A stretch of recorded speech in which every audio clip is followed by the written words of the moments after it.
చూస్తే మనము ప్రీవియస్ క్లాస్లో జెంటిల్మెన్ అగ్రిమెంట్ గురించి చూసాం కదా. 1956 ఫిబ్రవరి 20న జెంటిల్మెన్ అగ్రిమెంట్ జరిగింది.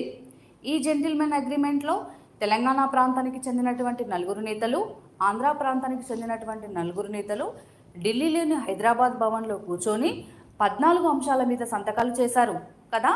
ఆ 14 అంశాలని మనం ఏమన్నాము? పరిరక్షణలు అన్నాము. తెలంగాణ ప్రాంతానికి కల్పించబడినటువంటి పరిరక్షణలు అన్నాం. ఒకవేళ కనుక ఈ 14 అంశాలు కరెక్ట్గా అమలు చేసి ఉంటే ఈరోజు 1969 తొలి దశ తెలంగాణ ఉద్యమం అనేది వచ్చి ఉండేది కాదు. కానీ పెద్ద మనుషుల ఒప్పందం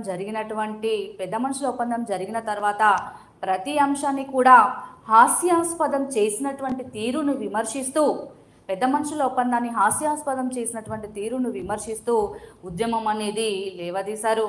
ఓకే, మరి పెద్ద మనుషుల ఒప్పందాన్ని ఏ విధంగా ఉల్లంఘనలకు గురి చేశారు మొదలైనటువంటి కాన్సెప్ట్స్ మనం గమనిస్తే, ఓకే, మరి ఈ జెంటిల్మెన్ అగ్రిమెంట్లో భాగంగా టీఆర్సీని ఏర్పాటు చేయాలి, తెలంగాణ రీజనల్ కౌన్సిల్ని ఏర్పాటు చేయాలి అన్నాము. తెలంగాణ అంటే క్లియర్గా మనం మాట్లాడుకుంటే తెలంగాణ ప్రాంతీయ మండలి,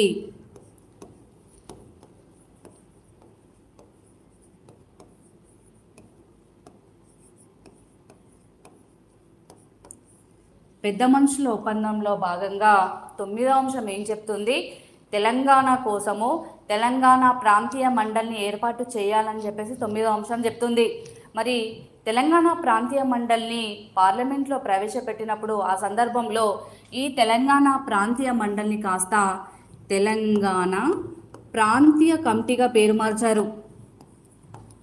తెలంగాణ ప్రాంతీయ